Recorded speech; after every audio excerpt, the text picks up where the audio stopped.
The city's stormwater program is regulated under a permit from the Maryland Department of the Environment. And we've had this stormwater permit since 2002, but just in the last year, in 2018, they issued a new permit and updated some requirements in the permit. A big part of our responsibility with the new permit that we've received from MDE and EPA is that we have to treat 20% of the impervious area within the city. Impervious areas are rooftops, sidewalks, blacktop, driveways, all those things that the water doesn't percolate through but simply runs off. In the city the size of Hagerstown, we've calculated that means providing treatment for maybe as much as 400 or 450 acres of impervious surface. The city is looking at maybe as much as $25 or $30 million that we need to generate and try to have these projects online by 2025. Folks that think if they live in West Virginia or Pennsylvania or on the Eastern Shore or way out in Western Maryland are going to sort of get away from this, that's not going to happen. So the city, like all of these other local jurisdictions, has to implement some fixes to some of these stormwater flow issues that are impacting the bay, just like any other jurisdiction does, because like every other jurisdiction, we have built up the environment around us in a very urban way over a long period of time without taking into account the long-term impacts that the quantity of flow generated from storm systems and the quality of that flow going into the bay has on that ecosystem. And things that we're concerned about there are nutrients such as nitrogen and phosphorus, which pollute the waters and cause unhealthy areas and dead zones in the water. Also trash and sediment, which is soil being conveyed downstream. So on the flooding issue, what we're trying to do there is look at areas in the city where there's flooding of private property and issues that we just don't have the resources right now to address. On the water quality issue, what we're trying to do there is actually clean the water before it leaves the storm drain system and enters the waters of the state. So that might involve removing pavement, it might involve rain gardens, it might involve other methods that are called best practices to remove nutrients from the water. So when we received our permit requirements, the first thing that we decided to do was form a stormwater advisory committee. The committee is made up of citizens of our community, and they represent various parts of the community. We wanted a diverse set of voices to help us solve this problem in the most efficient way possible. Our solutions may be very different, our sense of what stakeholders we may represent. There are of course differences there, but we have to kind of agree on the challenges so that we can be equitable and supportive of people in other groups, of other groups of stakeholders. So the conversation has been around how do we reward what's going well?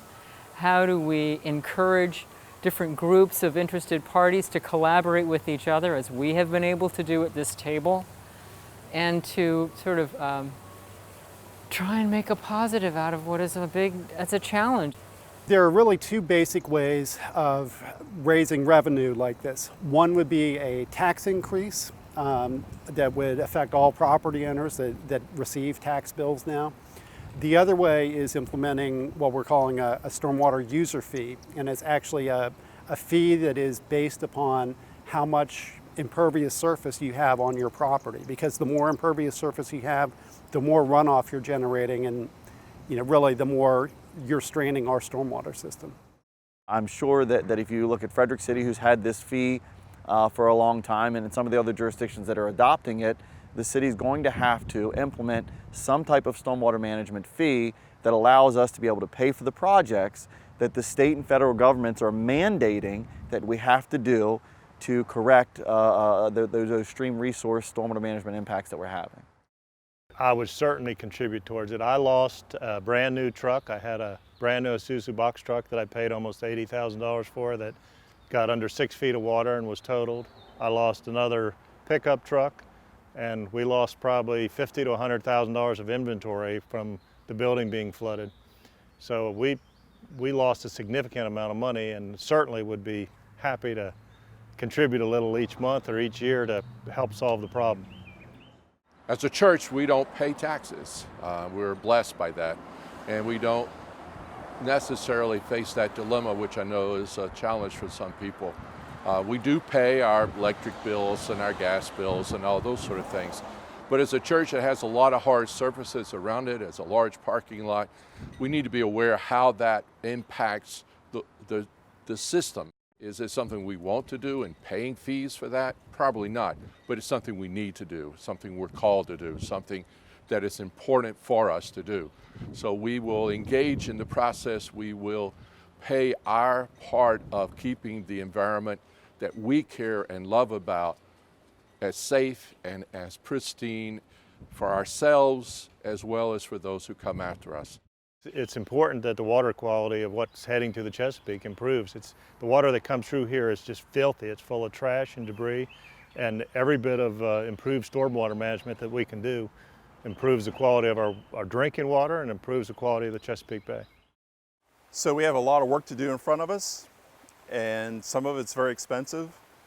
But the first thing we want to do is figure out ways to kind of address the low-hanging fruit.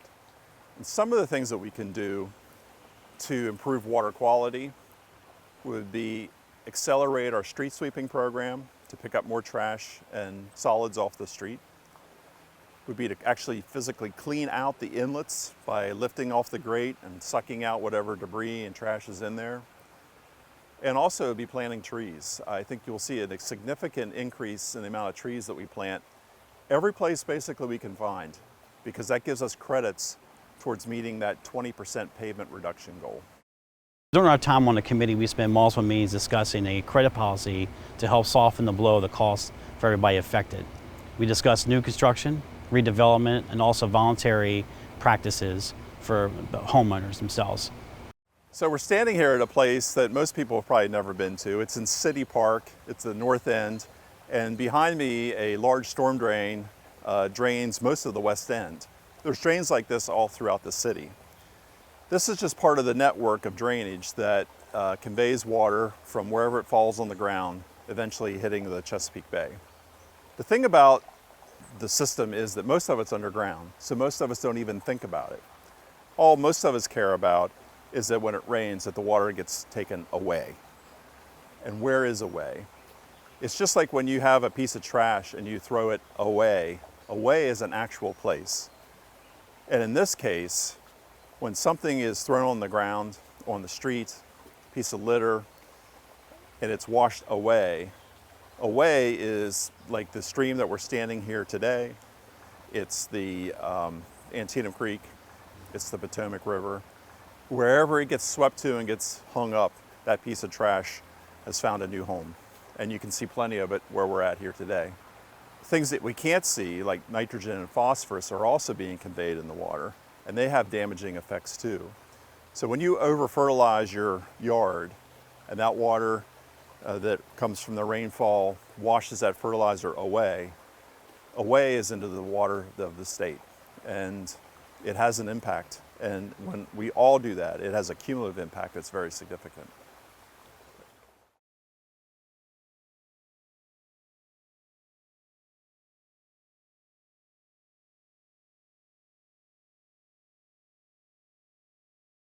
It's in the waterways of the state. It's where we get a lot of our food from. And it's not good enough anymore for us just to say, as long as it goes away, it's fine, because it is affecting all of us.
wherever it gets swept to and gets hung up, that piece of trash has found a new home. And you can see plenty of it where we're at here today. Things that we can't see, like nitrogen and phosphorus, are also being conveyed in the water, and they have damaging effects too. So when you over-fertilize your yard, and that water that comes from the rainfall washes that fertilizer away is into the water of the state. And